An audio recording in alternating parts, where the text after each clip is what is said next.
Dr. Seuss's The Lorax, starring Danny DeVito. This is a great family film. Now, I saw the movie in 2D. I didn't get to see it in 3D. I wanted to see it in 3D, but I didn't get to the 3D showing. I made it too late. That's okay. What I could tell from the movie, the 3D would look great, I think. But I wanted to get a good showing to see Project X, so that's why I picked the 1 o'clock show instead of the, the show before or the show after that would have had 3D. Yeah, because the 3D would have been great with the axes coming out at you, or at Zac Efron's character, or when the fireworks happen as the Lorax appears, or let's see, what else?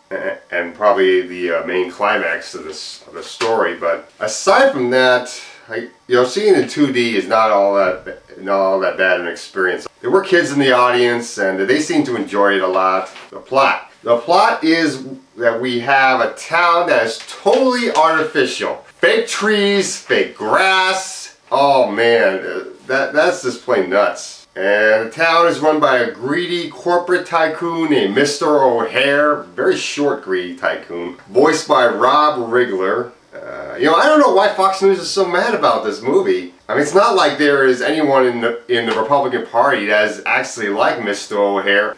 Yeah, like Mitt Romney's not like Mr. O'Hare. Let's throw politics aside. So O'Hare wants to make a business selling air since there are no trees, except for the fake ones that he's selling. Meanwhile, Ted, voiced by Zac Efron, has a crush on Audrey, voiced by Taylor Swift. And he's been trying to get her to notice him. He's been kicking his ball into her yard a lot of times. And this time he makes a remote control airplane go into her yard. And when she lets him into her backyard, she shows him this mural on the back of her home of trees. And her dream is to see a real living tree. And there are none right now. So Ted decides to try to impress her by trying to find a real tree. His grandma, voiced by Betty White, tells him to find the Onceler who lives outside the town, and he will tell you what happened to all the trees. So Ted leaves town to find the Onceler, voiced by Ed Helms.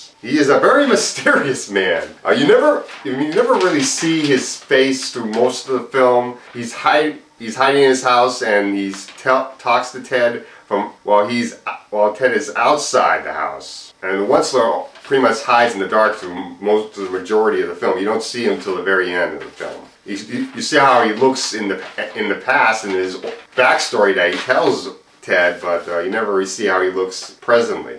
Okay, yeah, through most of the film we see how the Onceler looks as a young man in his backstory, and he tells us how he is responsible for the extinction of all the trees. He used them to make what is Dr. Seuss calls, I guess, a theed. A theed, or I don't know how to say it. This is a piece of cloth that can be used as a hat, a scarf, a sweater. Oh, and wait, there's more! It can even be used to wipe up spills. It does make a good job of making fun of all the products you see advertised on television. But that's very funny. When he cuts down the very first tree to make his theed, the Lorax appears in balls of fireworks and light, and he tries to guilt Onceler into caring about the trees and the environment.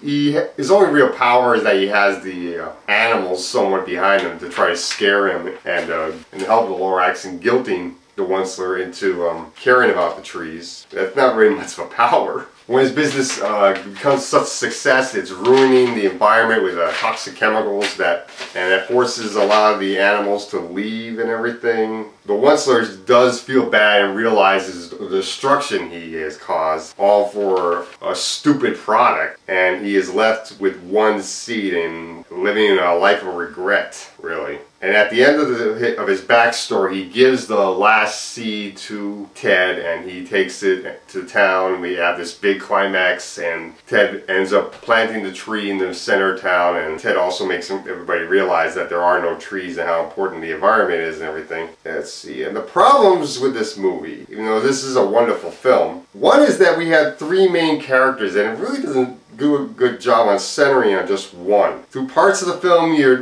the main protagonist is Ted. When you get to the Onceler, he becomes the main character, and then the Lorax becomes the main character, and you don't really get enough, and you're left with wanting more of the Lorax. I wanted to see more of him in a film called The Lorax.